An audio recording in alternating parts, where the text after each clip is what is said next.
Louez le Seigneur. Heureux l'homme qui craint le Seigneur, qui trouve un grand plaisir dans ses commandements. Sa descendance sera vaillante dans le pays. La génération des gens droits sera bénie. Il y a dans sa maison des biens et des richesses, et sa justice subsiste à jamais. La lumière se lève dans les ténèbres pour les gens droits, pour celui qui est clément, compatissant et juste. Il est bon qu'un homme fasse grâce et qu'il prête, qu'il règle ses affaires équitablement, car il ne vacillera jamais. Le souvenir du juste dure toujours.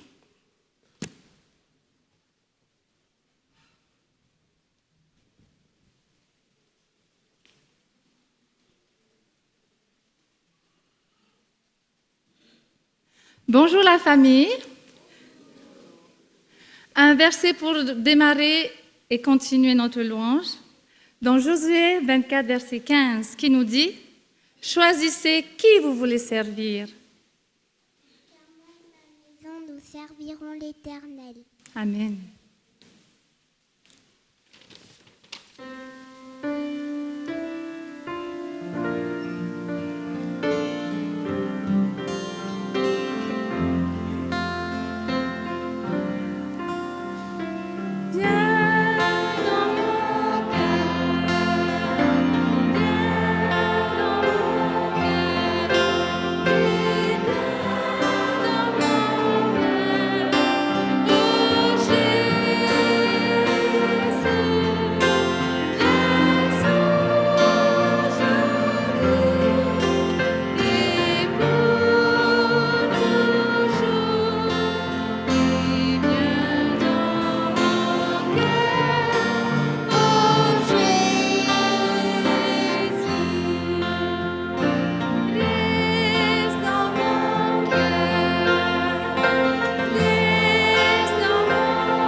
Oui, Seigneur, nous voilà. Reçois nos cœurs, reçois nos louanges, reçois notre amour.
reçois ce cœur reconnaissant et qui te dit tout simplement merci.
Oui, nous sommes forts.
Je vous invite à présent à un moment de prière et que tous ce qu'ils peuvent se mettent à genoux avec moi.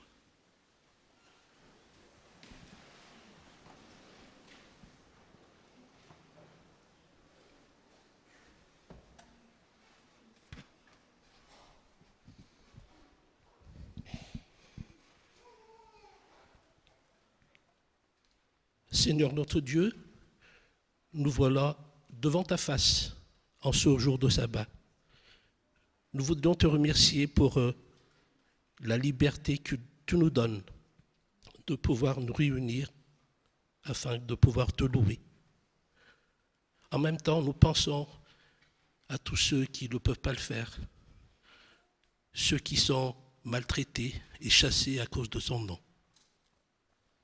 Merci Seigneur parce que tu nous donnes la vie que nous pouvons prolonger éternellement si nous le voulons, à tes côtés. Merci Seigneur parce que nous pouvons vivre cette journée de sabbat pour nous enrichir mutuellement, spirituellement et expérimenter tes bienfaits de ta parole. Seigneur, nous pensons à nos frères et sœurs, tous ceux qui sont dans la maladie, ceux qui souffrent, ceux qui ont peut-être oublié ton nom, afin qu'eux aussi puissent profiter de cette journée de sabbat pour se réconcilier avec toi, pour que ta main puissante puisse les consoler également, les soulager et se rapprocher de toi.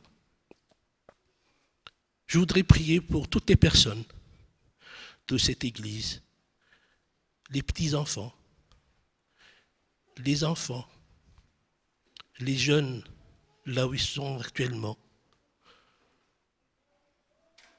ceux qui sont partis pour .com,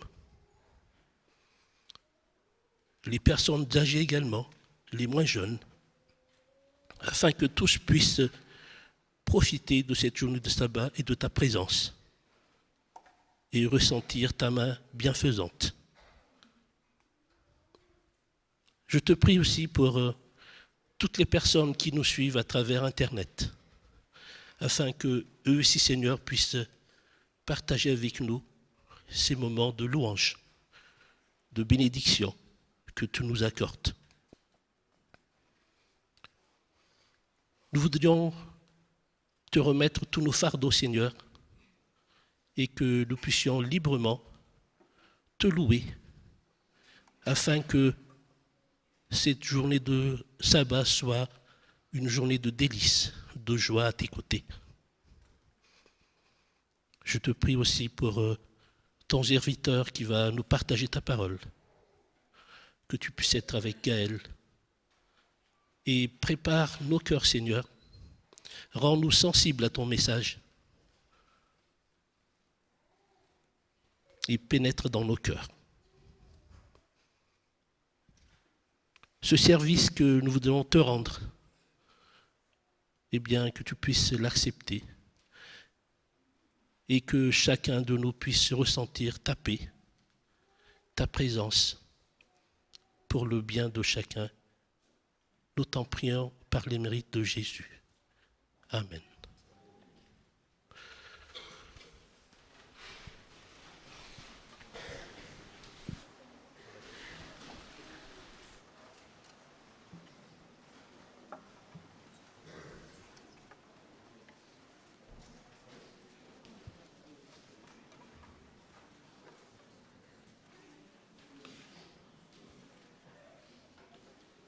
Comme vous le savez, aujourd'hui, c'est un jour particulier parce qu'il y a beaucoup d'enfants qui vont être présentés.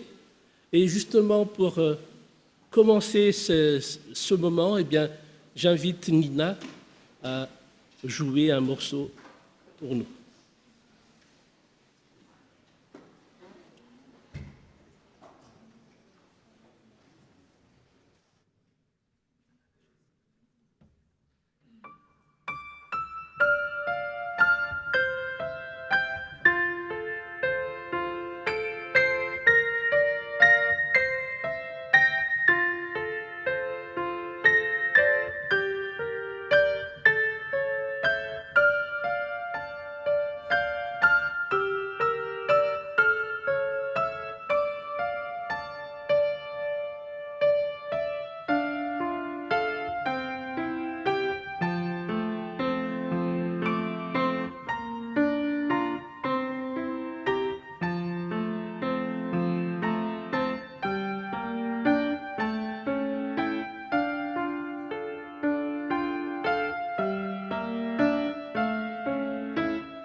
Merci beaucoup. Merci beaucoup Nina pour ce magnifique morceau, c'était superbe. Souvent, les parents s'approchaient de Jésus pour qu'ils bénissent leurs enfants. Et la réaction des disciples était de dire « Mais non, Jésus a des choses plus importantes à faire ». Pourtant, pour Jésus, bénir les plus petits d'entre nous semble être sa priorité. Et c'est vrai que parfois dans l'église adventiste, on n'est peut-être pas très à l'aise avec une présentation d'enfants parce que c'est tellement important pour nous, héritiers du protestantisme, que chacun fasse son choix personnel. Et que voilà, le choix du baptême, etc., ça soit un moment où on peut prendre une décision. Et que ce soit sa décision. Mais quand commence cette décision ? Plusieurs parents ont désiré aujourd'hui présenter leurs enfants, des enfants nés il n'y a pas très longtemps pour certains. Ils désirent les présenter à Dieu, et puis ils désirent nous les présenter, à nos communautés. Ils désirent notre soutien, notre prière pour qu'ils soient soutenus par le Seigneur dans leur mission d'accompagner ces enfants sur le chemin du salut, et puis simplement dans la mission de parents, qui n'est pas simple, et aussi notre concours dans peut-être le soutien que nous, communauté, pouvons apporter à chacun de ces enfants dans leur cheminement spirituel. Alors, je vais demander aux différents parents de venir. Donc, il y a Catherine et Tchaba l'évêque, avec Nina et Valentin, qui veulent donc présenter Thomas, né le 1er juillet 2014, Moévaï, Blondel, avec Ohana, qui viennent présenter le grand guerrier Toanui, qui est donc né le 21 mars 2015, Sophie et Frédéric Reimann, avec Joshua, qui viennent présenter Ruben, qui est né le 27 février 2015. Et enfin, Boriana et Pierre-Yves Vuagno, qui viennent présenter Danaïl, né le 10 décembre 2010. Alors, il est un peu plus âgé, mais nous voulions vous le présenter aussi.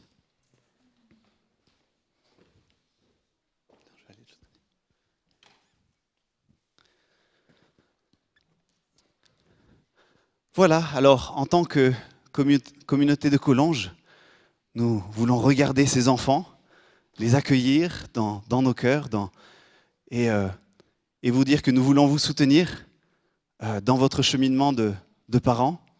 Alors, moi je suis représentant de ceux qui, dans l'Assemblée, n'ont peut-être pas d'enfants, mais qui veulent quand même soutenir les enfants et leurs parents. Et Hubert est représentant de toutes les familles qui savent ce que c'est que d'avoir des enfants. Et nous allons donc prier pour vous maintenant. Notre Père, nous te louons, nous te remercions pour une telle bénédiction que sont ces enfants. Seigneur, aujourd'hui, nous voulons te les confier. Ils sont tellement précieux à tes yeux. Et ils sont précieux à nos yeux aussi. Seigneur, je te prie pour chacun de ces enfants, ainsi que leurs frères et sœurs, ainsi que leurs parents. Seigneur, merci de les qualifier, de leur donner force, courage, amour, compréhension, intelligence, pour être de bons parents. Et Seigneur, parce que cela peut être parfois lourd, Seigneur, nous savons que toi, tu es le meilleur parent qui couvre toutes nos faiblesses. Seigneur, en tant que communauté, nous désirons être là pour eux aussi. Inspire peut-être des grands frères, des grandes sœurs, des animateurs, des adultes qui puissent parfois être là à un moment de leur cheminement. Seigneur, qu'ils soient bénis aujourd'hui. Au nom de Jésus-Christ. Amen.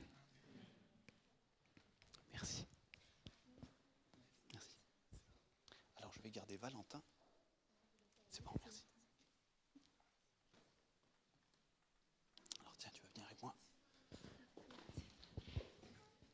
Ah oui, pardon, excusez-moi. J'ai oublié quelque chose de très important. Je suis désolé. L'église avait un cadeau pour vous. Désolé.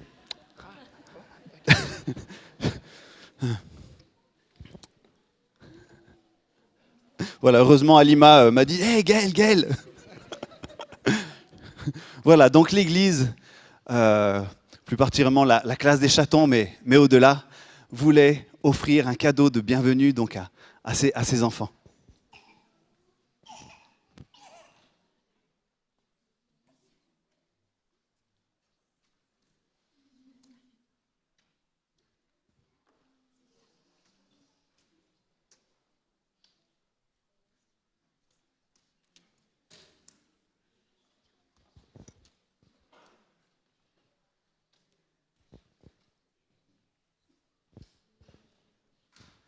Voilà, merci beaucoup. Désolé.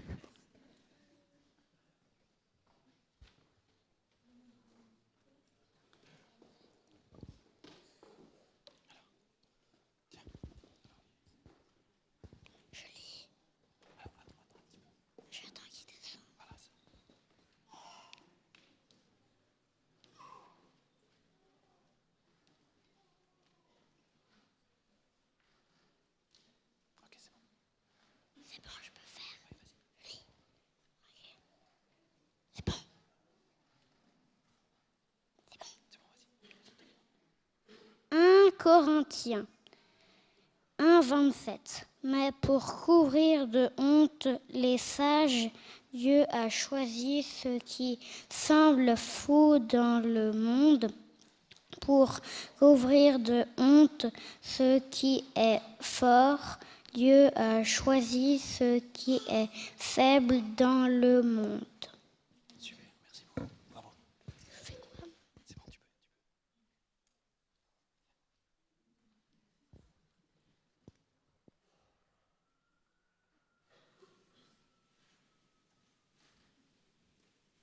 Merci Valentin pour cette lecture, c'est très courageux. Je sais que parler ici, c'est terrifiant. T'as tous ces gens qui te regardent. Donc bravo, c'était un grand acte de courage. Et tu as très bien lu.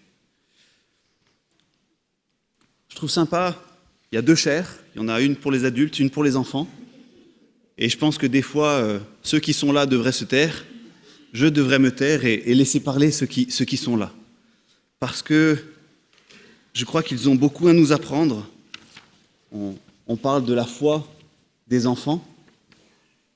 Et souvent, Jésus a utilisé cette attitude des enfants de confiance envers Dieu, envers leurs parents, comme un exemple de foi, de type de foi que nous devrions avoir, nous, adultes. Et aujourd'hui, j'aimerais parler de la foi, justement. Qu'est-ce que la foi ? Alors certains, peut-être en pensant aux enfants, diront c'est de la naïveté. C'est bon pour les enfants, mais quand on grandit, forcément, ça change. Effectivement, c'est un petit peu vrai dans le sens où la foi évolue. La foi n'est pas la même, ma foi n'est pas la même que quand j'étais enfant ou que quand j'étais adolescent. Mais derrière, peut-être, il y a aussi une peur. On dit c'est de la naïveté parce que, quelque part, on dit, si on met sa confiance et qu'après on est trahi, qu'est-ce qui se passe ? On a peur que ça se passe mal, d'avoir mis sa confiance au mauvais endroit. J'aime bien cette parole qui dit qu'il n'y a pas de pire athée qu'un croyant déçu. On peut être croyant, venir à l'église et pourtant être un petit peu athée. Se créer un petit peu ces coins où, au cas où c'est pas vrai. Hein ? Voilà. Et c'est ce que je vis trop souvent. Et pourtant, la question reste là. Qu'est-ce que la foi ? Est-ce que c'est un bouche-trou qui est là pour compléter ce que je ne sais pas ? Je me rappelle, une fois j'avais eu une discussion avec un archéologue qui me disait, où on avait un grand débat sur la foi. Moi, le croyant, lui, l'athée, convaincu. Et il me disait, mais tu sais, ces choses sur lesquelles tu te bases en disant peut-être c'est des miracles, des choses comme ça, eh bien, entre-temps, la science l'explique. À une époque, les éclipses de soleil, voilà, c'était un miracle de Dieu. Et puis, aujourd'hui, la science a expliqué que c'est simplement la Lune qui passe devant le soleil. Et ainsi, petit à petit, la science grignoterait la foi en expliquant le monde. Puisque il y a de moins en moins de choses qui seraient inexpliquées, et donc de moins en moins besoin d'utiliser la foi pour compléter ce qui manque. J'aime penser au contraire que la science élargit notre foi, parce qu'elle nous donne toujours plus à nous émerveiller des perfections et des miracles quotidiens que porte notre univers. Pour moi, la foi, c'est d'abord une expérience. Dieu ne se prouve pas, il s'éprouve, il se rencontre. Et ça s'appelle la foi parce que toujours, c'est une expérience qui est incomplète. C'est-à-dire que cette rencontre, cette connaissance de Dieu est toujours incomplète, c'est-à-dire que, ne connaissant qu'en partie, toujours à un moment, je dois prendre une décision sur ce que je ne connais pas encore. C'est ce qu'on fait tous les jours. Lorsqu'on s'engage pour le mariage, pour acheter une maison, pour passer au feu vert, à chaque fois on engage sa foi, c'est-à-dire qu'on se base sur quelque chose qu'on ne peut pas prouver, en tout cas pas sur le moment, on n'a pas le temps, pas les moyens, ou simplement pas la connaissance nécessaire. On est obligé d'engager des décisions sur le futur et on ne connaît pas le futur, on n'a pas tous les paramètres.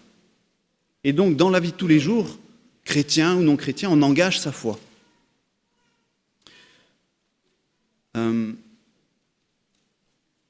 Même si on n'est pas sûr, quelque part on décide de faire confiance. Et cette décision, elle est basée sur peut-être ce qu'on a déjà connu. J'aime bien cette parole de Louis Evely qui dit que lorsqu'on est dans les ténèbres, on continue grâce au souvenir de la lumière. C'est ce que l'on a connu qui nous permet de continuer lorsqu'on ne l'a plus. Et aujourd'hui, j'aimerais aller plus loin sur ce sujet de la foi en explorant un aspect pratique de ce que ça implique dans notre vie de tous les jours, concrètement, dans notre marche de croyant. Parce qu'en lisant la Bible sur le sujet, j'ai été frappé de découvrir un point commun à toutes les histoires qui parlent de foi. Lorsque les hommes demandent quelque chose à Dieu, Dieu leur répond en leur demandant un geste simple, un pas de la foi. Et lorsque les hommes font ce pas de la foi, ce geste simple, alors le miracle a lieu. C'est Moïse qui crie dans le désert, derrière eux, il y a les Égyptiens qui vont les massacrer, il est avec le peuple d'Israël. Il crie à Dieu, Dieu lui répond, le bâton que tu as dans la main, étends-le. Et la mer s'ouvre. C'est le peuple d'Israël qui doit traverser le Jourdain avant d'aller à Jéricho. Le Jourdain étant cru, il n'y a pas de pont.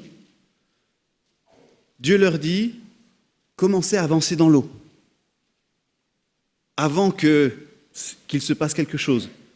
Et donc, avec l'Arche de l'Alliance, les sacrificateurs avancent dans l'eau, et alors qu'ils sont prêts à être emportés par le courant, le niveau baisse.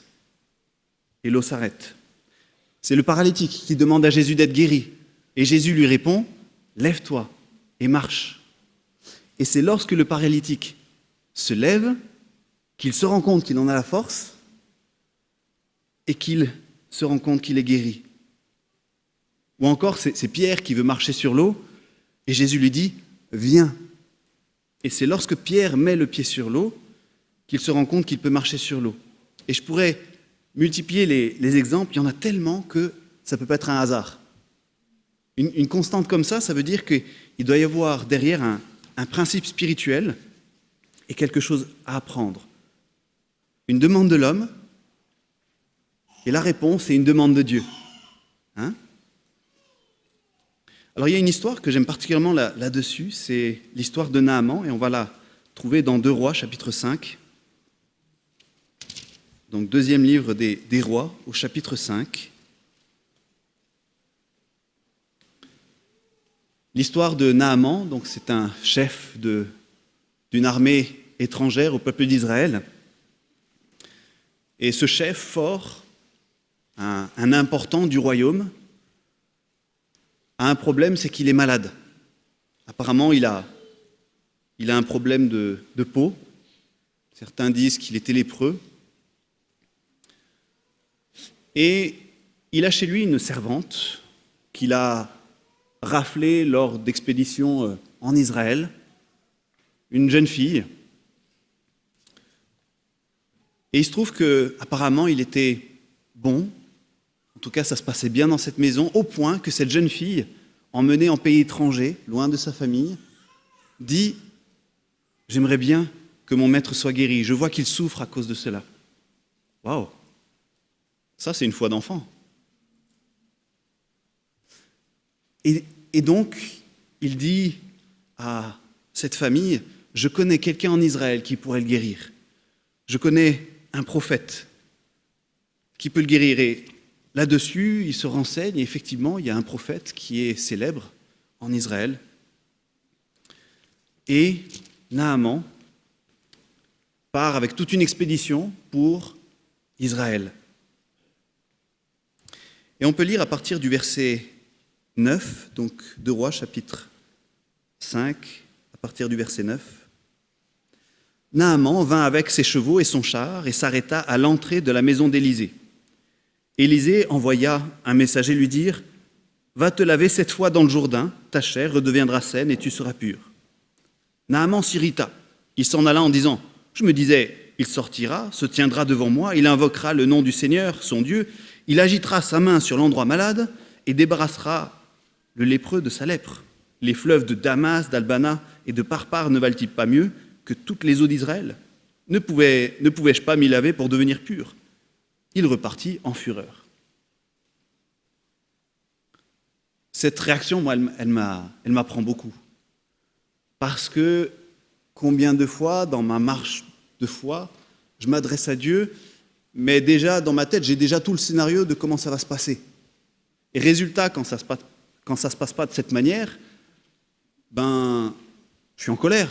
Je dis, mais qu'est-ce qui se passe? Ou alors je dis, soit peut-être Dieu n'existe pas, ou Dieu me trompe, il y a quelque chose qui cloche quelque part. Pourquoi? Parce que déjà, j'ai imaginé comment ça devait se passer. Et de la même manière, les responsables religieux de l'époque de Jésus n'ont pas reconnu Jésus, parce qu'ils avaient déjà imaginé comment ça se passerait. Et résultat, quand c'était devant leurs yeux, ils ne l'ont pas reconnu, parce que ça ne correspondait pas à l'image qu'ils avaient. Et donc, ce Naaman, déjà, il disait, déjà, il ne vient pas en personne. Bonjour l'humiliation. Attends, je ne suis pas n'importe qui. Il envoie un serviteur pour me dire, tiens, va te laver. 7 fois. Et donc, ce Naaman est en colère. La suite du texte, et c'est là pour moi qu'il y a vraiment cette chose qui m'a frappé sur ce thème de la foi, est vraiment très intéressante. Les serviteurs, donc à partir du verset 13, « Mais ses serviteurs vinrent lui redemander, « Si le prophète t'avait demandé quelque chose de difficile, ne l'aurais-tu pas fait? À plus forte raison s'il te dit, « Lave-toi et sois pur. » Il descendit alors et se plongea 7 fois dans le Jourdain, selon la parole de l'homme de Dieu. Alors sa chair redevint comme celle d'un petit garçon. Il devint pur. C'est intéressant, sa chair devint comme celle d'un petit garçon, d'un enfant. Il y a quelque chose qui se passe qui est de l'ordre de la foi de l'enfant.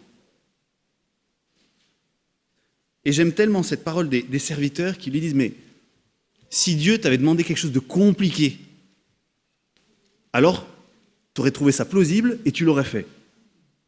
Mais parce que c'est simple, tu trouves ça compliqué. Et je trouve Enfin, pour moi, cette parole, elle est révolutionnaire. Ça veut dire que parfois, c'est compliqué justement parce que c'est simple. Parce qu'on est, je ne sais pas pourquoi, parce qu'on est fait de cette manière qu'on aime compliquer les choses. Mais forcément, je me demande, est-ce qu'il serait possible que je passe à côté de miracles parce que je pense que ce qu'il faudrait faire, ça devrait être plus compliqué? Est-ce que j'attends que Dieu m'ouvre des portes qu'il a déjà ouvertes? Est-ce que, dans quel domaine peut-être, est-ce que j'attends que Dieu fasse quelque chose alors que lui attend que moi je le fasse? Et je trouve ça extraordinaire. Ça me rappelle l'histoire de cette femme. C'était une femme qui, dans les années 30, qui avait gagné un billet pour un voyage transatlantique. Donc, elle devait partir de la France pour rejoindre les États-Unis. À l'époque, c'était dans des gros paquebots qui étaient des villes flottantes, comme il peut y en avoir aujourd'hui pour des croisières. Elle avait gagné ce billet. Elle était pauvre. Et pour elle, voilà, c'était un rêve qui se réalisait. Et donc, elle a fait ses affaires. Elle a fait le plus de provisions possible. Et elle est montée dans ce bateau. Waouh! Formidable. Et puis, il y a juste un problème, c'est qu'elle n'avait pas prévu que le voyage serait aussi long. Et les provisions commencent à manquer. Alors, pour les faire durer, elle se rationne. Mais finalement, elle arrive au bout. Elle n'ose rien dire. Et puis, plus rien. Elle a faim. Et le voyage de ses rêves vire au cauchemar. Jusqu'au jour où elle s'est évanouie de faim et elle s'est réveillée dans sa cabine entourée du médecin et d'un officier de bord. Et lorsqu'elle leur a expliqué son problème, ils se sont regardés très étonnés. Ils lui ont dit, mais madame, le billet, il comprend tous les repas dans le meilleur restaurant du bateau. Cette femme était en train de mourir de faim alors qu'elle avait tout entre ses mains. Et de la même manière, je me dis, est-ce que parfois, est-ce qu'on ne meurt pas de faim spirituelle quelque part à côté du festin? Simplement parce qu'on a déjà imaginé comment ça devait se passer. Parce qu'on pense que ça devrait être plus compliqué. Comme dans l'histoire d'Élie, on voudrait que le feu descende du ciel et que tous les problèmes du monde soient réglés d'un coup de baguette magique. Et Dieu répond dans un silence et il dit, je t'envoie toi. Hein? Moi?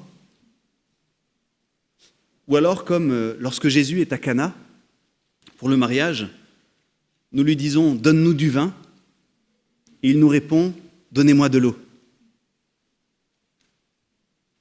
Et c'est avec cette eau que nous lui donnons que Jésus fait le vin, que Jésus fait le miracle. Alors pourquoi ça? Pourquoi c'est comme ça? Pourquoi Dieu demande-t-il ainsi ces pas de foi? Simple. Est-ce que ça serait une sorte de test de Dieu pour vérifier qu'on a la foi? Et c'est une vision avec laquelle j'ai un peu de mal parce que, en gros, ça veut dire que si on a la bonne formule, la bonne prière, le bon rite religieux, alors c'est bon, Dieu, c'est un peu, voilà. Tu as ce que tu veux. Mais ça, c'est une vision païenne de Dieu. Parce que dans cette vision païenne, en fait, Dieu, c'est un Dieu irrité qu'il faut apaiser avec des sacrifices, avec des choses à faire. C'est un Dieu indifférent dont il faudrait attirer l'attention. C'est un Dieu, comment dire? C'est un Dieu qu'il faut convaincre parce qu'en fait, il ne nous aime pas. Voilà. Et il faut faire plein de choses pour se faire aimer. Et dans cette vision, forcément, ce qu'il faut faire, c'est compliqué, c'est secret, c'est hors de notre portée. Ben oui, il ne va pas nous faciliter les choses. Ça serait trop facile. Non, mon Dieu, il n'est pas comme ça. Et peut-être que c'est pour ça que ce que Dieu demande est simple, à la portée des enfants. Pour que personne ne dise « Ah, c'est super compliqué, tu n'y arriveras pas tout seul, tu as besoin de moi. Il faut que je t'enseigne, je dois être ton gourou, je dois être ton intermédiaire avec Dieu. Toi, tu n'y arriveras pas. » Et ce qui est intéressant aussi, c'est que Dieu à chaque personne, demande une chose différente. Les paralysés, les aveugles que Jésus a guéris, aucun d'eux n'a été guéri de la même manière. Je me souviens, il y a quelques années, un pasteur précédent ici, Henri, avait imaginé des aveugles discuter ensemble sur la bonne manière d'être guéris. Et donc, tu avais Bartimée qui disait, écoute, pour être guéri, c'est simple, tu cries, tu gueules, tu dis, Seigneur, aide-moi, fils de David, guéris-moi. Et puis à côté, tu as un autre aveugle qui dit, non, il faut attendre que Jésus vienne vers toi. Et puis Bartimée qui dit, non, il faut y aller. Allez, avec la foi, tu peux y arriver. Et puis le Seigneur, tu sais comment il fait comme ça, clac, ça y est, tu vois. Et puis un autre qui dit, ouais, mais moi, il a dû s'y reprendre à 2 fois quand même. Hein. Et puis un autre qui dit, moi, j'ai dû aller jusqu'à la piscine de Siloé pour être guéri. Non, le Seigneur, avant que tu sois guéri, il te demande de faire quelque chose.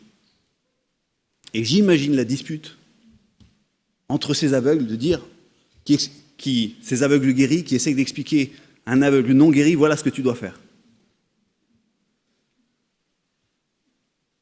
Dans aucun des cas, c'est la même chose. Comme si Dieu voulait que ce soit adapté à chacun d'entre nous. Alors pourquoi est-ce que Dieu demanderait ce pas de la foi, ce geste simple? Premièrement, je crois que c'est nous qui avons besoin de ce pas de la foi, pour qu'on voit que c'est réel, pour que ça rentre dans notre vie de tous les jours. Pour que ce ne soit pas juste des réflexions un sabbat matin ou des paroles dans un bouquin. Non. Pour que cette rencontre, cette expérience personnelle avec le Seigneur soit ancrée dans notre vie de tous les jours. C'est comme un oiseau dont on ouvre la cage, mais qui reste dedans. Il est tellement habitué à sa cage, c'est confortable. Il est libre, mais il ne l'est pas encore dans sa tête. Il a besoin de faire ce pas à l'extérieur pour oser sa liberté. Et Dieu est là et nous dit, va, sors, utilise tes ailes, vole. Dieu nous désire libres, responsables, en pleine possession de ce qu'il a mis en nous.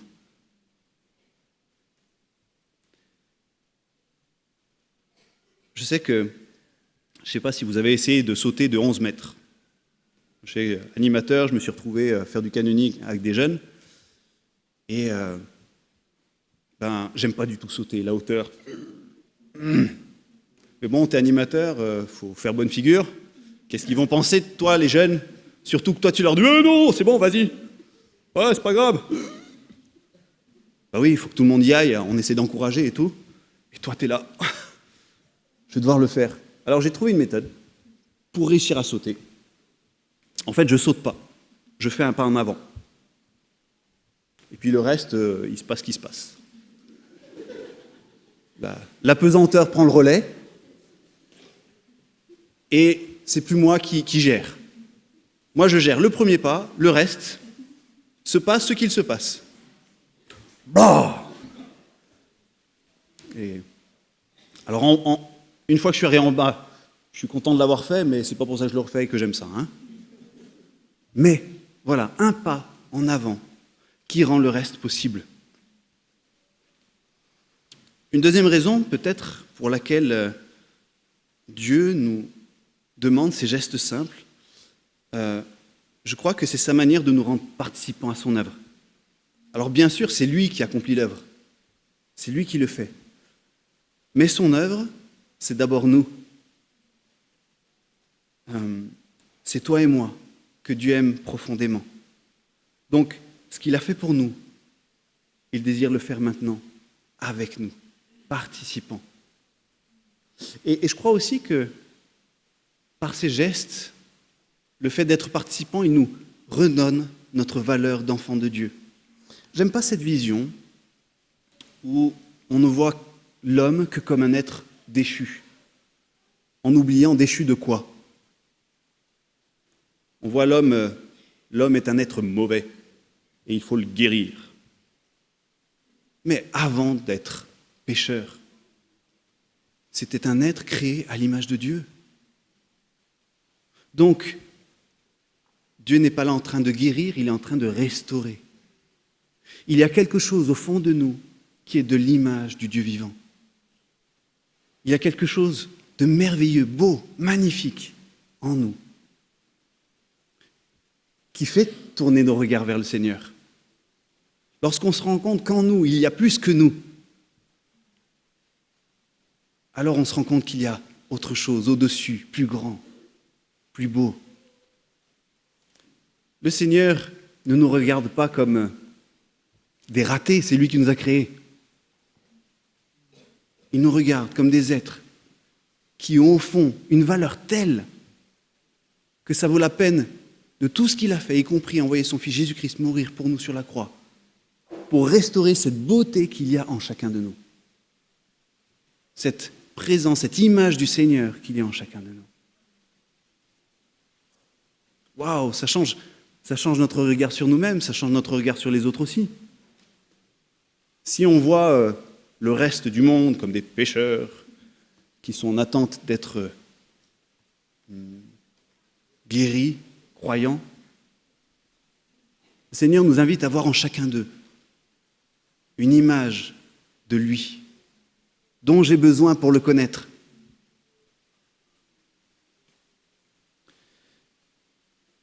Le Seigneur désire nous faire participants de cette œuvre par la foi.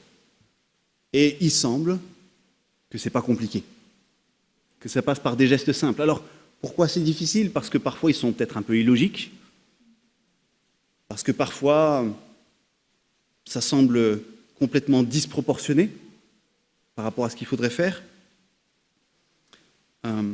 Comme beaucoup, j'aimerais changer le monde pour que l'amour triomphe, pour que les malheureux soient consolés, les malades guéris, que la mort ne soit plus. Quand j'écoute la radio, oui, je veux changer le monde. Je ne peux pas rester comme ça. Et forcément, je me trouve démuni, je me trouve bien insignifiant, bien faible par rapport à ce que je pense qu'il faudrait faire. Et Dieu me dit, te dit, nous dit, qu'on sous-estime ces gestes simples qu'on peut faire. Une parole, une main, écrire une lettre, participer à une assoce, écrire une chanson, écouter quelqu'un. Car à la fin, et je terminerai avec ça, il y a un dernier point commun que je trouve à toutes ces histoires, c'est cette histoire de disproportion. Il y a une immense disproportion entre le geste demandé et le résultat. Ouvrir la mer avec un bâton, bien sûr, je fais ça tous les jours. Partir à la guerre avec un lance-pierre contre un géant, ridicule. Proposer 5 pains et 2 poissons pour nourrir 5000 personnes, dérisoire. Et sauver la terre avec le don de la vie d'une seule personne. Qui sait ce qui peut se passer avec chacun de nos pas de foi? Amen.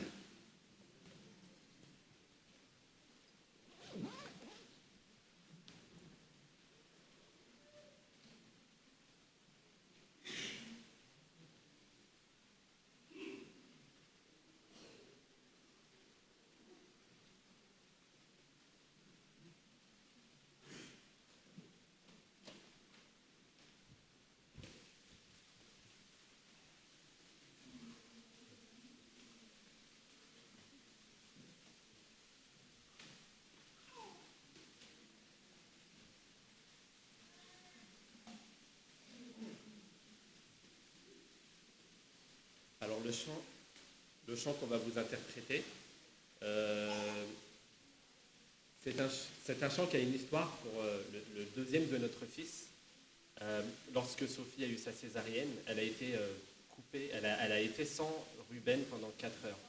Et lorsqu'ils l'ont mis dans la couveuse, moi j'étais tout fou, je suis parti 4 heures avec lui, et j'ai ouvert la porte de la couveuse pour le toucher, pour le filmer, et je lui ai en même temps chanté cette chanson qu'on va vous interpréter avec Sophie.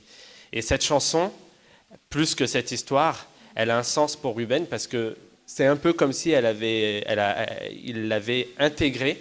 À chaque fois qu'il pleure à la maison, Sophie, me dit « Tiens, prends Ruben et calme-le ». Alors je lui chante cette chanson et il se calme.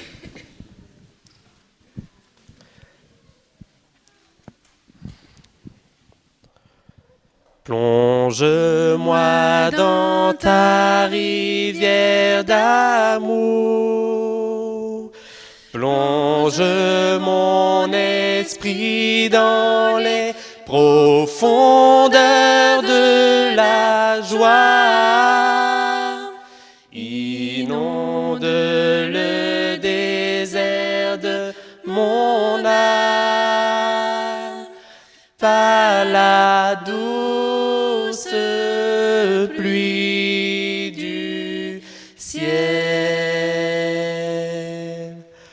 Mon âme est rafraîchie quand ton onction m'envahit. Je suis restauré, guéri quand ton onction m'envahit. Quand je plonge dans ta rivière d'amour, je ressens ta paix qui m'accompagne chaque jour. Tu inondes ma vie de douceur et tu viens sécher mes pleurs. Mon âme est rafraîchie quand ton onction m'envahit. Je suis restauré, guéri quand ton onction m'envahit. Mon âme m'est rafraîchie quand ton onction m'envahit. Je suis restauré, guéri quand ton onction m'envahit.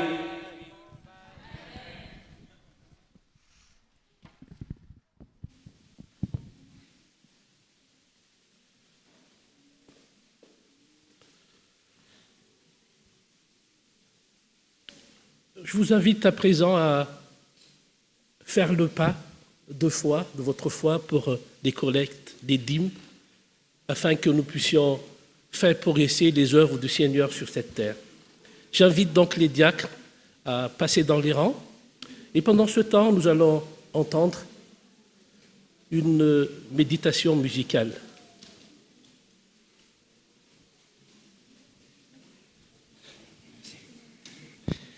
Bon sabbat, chers frères et sœurs. Quel plaisir d'être parmi vous.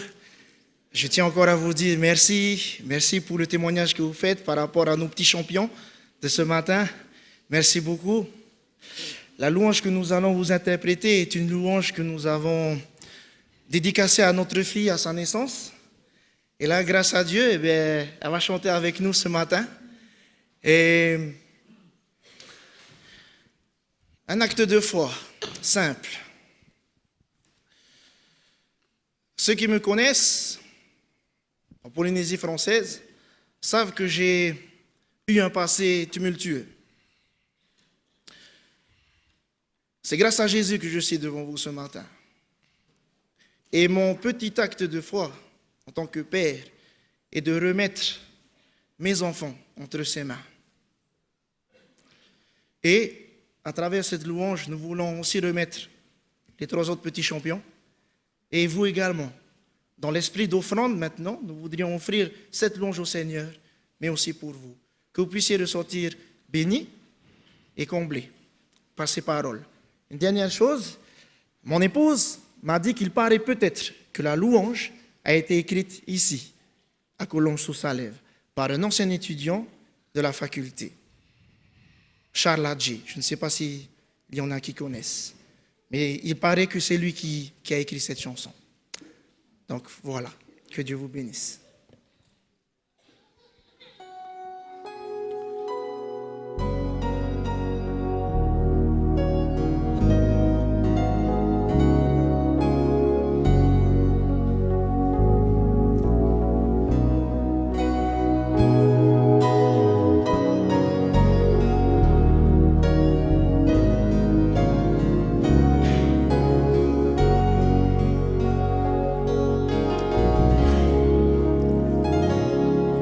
Le ciel et les étoiles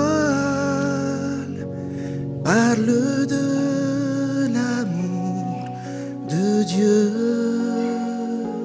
Et les fleurs, quand elles s'ouvrent, cherchent la chaleur du ciel.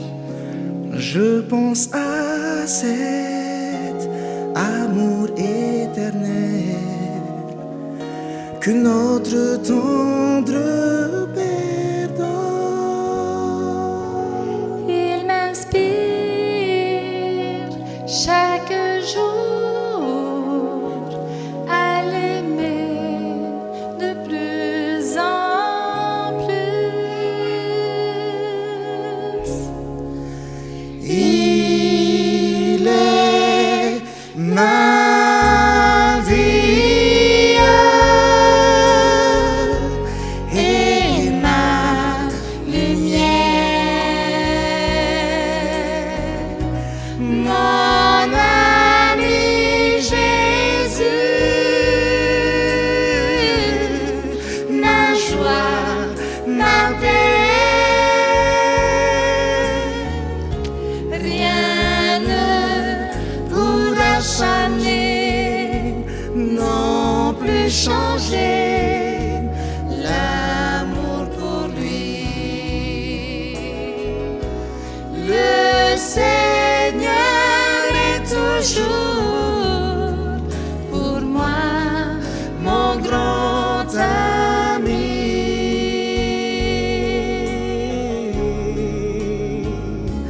Quand le ciel et les étoiles parlent de l'amour de Dieu. Et les fleurs, quand elles s'ouvrent, cherchent la chaleur du ciel. Oh, je pense à cet amour et le Père donne. Il m'inspire chaque jour à l'aimer de plus en plus. Il est ma vie et ma lumière, mon ami Jésus, ma joie, ma paix. Rien ne pourra faner, non plus changer l'amour pour lui. Le Seigneur est toujours pour moi mon grand ami. Il est ma vie et ma lumière, mon ami Jésus, ma joie, ma paix.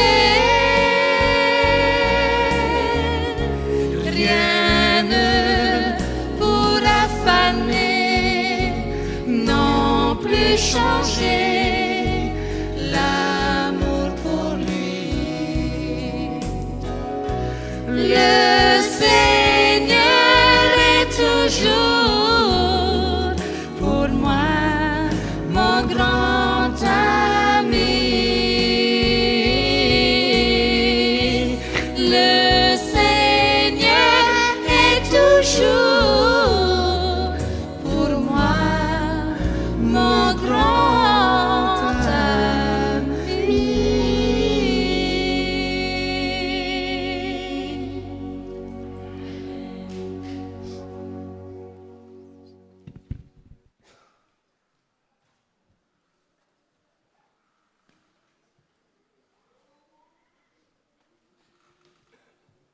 Prions ensemble.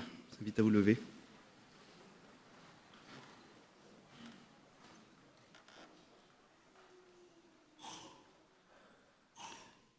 Seigneur, nos vies ici aujourd'hui sont le résultat de multiples pas de foi. C'est des petits actes simples aux grandes conséquences. Seigneur, je te remercie pour chacun de ces pas de foi. Ceux qui ont été faits, ceux qui sont en train d'être faits et ceux qui seront faits pour l'avancement de ton royaume. Seigneur, chacun aussi de ces dons, pour ces offrandes, est un acte de foi. On se dessaisit de quelque chose dont on peut avoir besoin. Et par la foi, on se dit, on veut intervenir dans un domaine plus grand que nous. On veut être participant de quelque chose au-dessus, énorme, immense, merveilleux. Et Seigneur, merci de nous rendre participants, de nous avoir invités à participer avec toi dans cette œuvre magnifique de réconciliation, de restauration. Loué sois-tu, Seigneur, et merci. Au nom de Jésus-Christ, notre Seigneur et Sauveur. Amen.